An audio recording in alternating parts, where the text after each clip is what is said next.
left behind in the 7-year tribulation will be watching as well. Let's take a look at this. Now we've got some big changes here for the upcoming work week. Starting tomorrow, we're going to have a volcanic eruption right near Charlottesville, and it's going to make things rather toasty across the area. We're going to see lava spill out into central Virginia and make temperatures in Richmond at 350 degrees, Fredericksburg at 345, Charlottesville a hot spot at 400.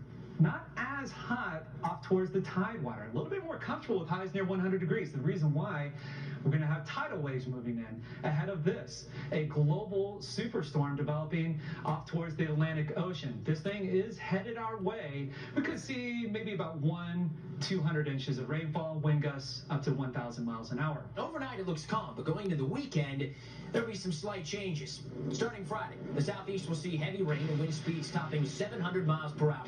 That'll spawn an F5 tornado, tear westward across the southeast, all the way to the west coast.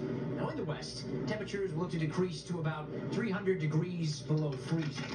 This as an ice sheet has been forming in California. It's a good time to stock up on food, as this extreme weather will compromise the food supply indefinitely. Those along the Canadian border should be on the lookout for zombies. They're moving southward out of Canada.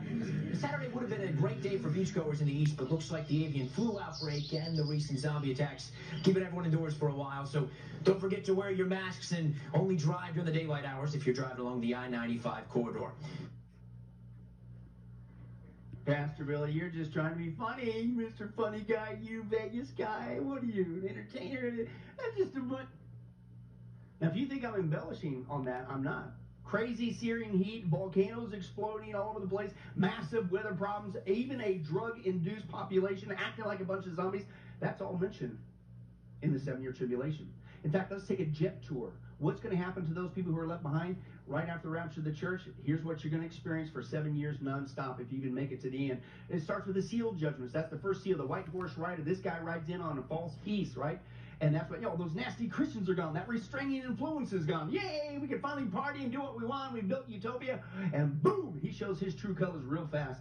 All right, with the red horse rider, a global war breaks across the planet. Then here comes a black horse. You have a global famine. And then you got the fourth horse, a global death. 1/4 of mankind is killed by the sword, by famine, by plague or pestilence, and by wild beasts, right? And during the famine, did you know that not only people get hungry, but animals get hungry? In fact, turn to somebody and go like this. That's your universal sign for hungry animals. Okay, in case you're wondering. All right, that's what we do in Vegas. But anyway, that's right. Can you imagine that? People are literally going to be running for their lives because animals are going to be chasing them down, trying to eat them. Oh, we're just getting started, man. Then you got the fifth seal, the altar of soul, a global persecution. Now, people can still get saved in the 7-year tribulation. We see that with at least 3 different proof texts. We see with the 144,000 male Jewish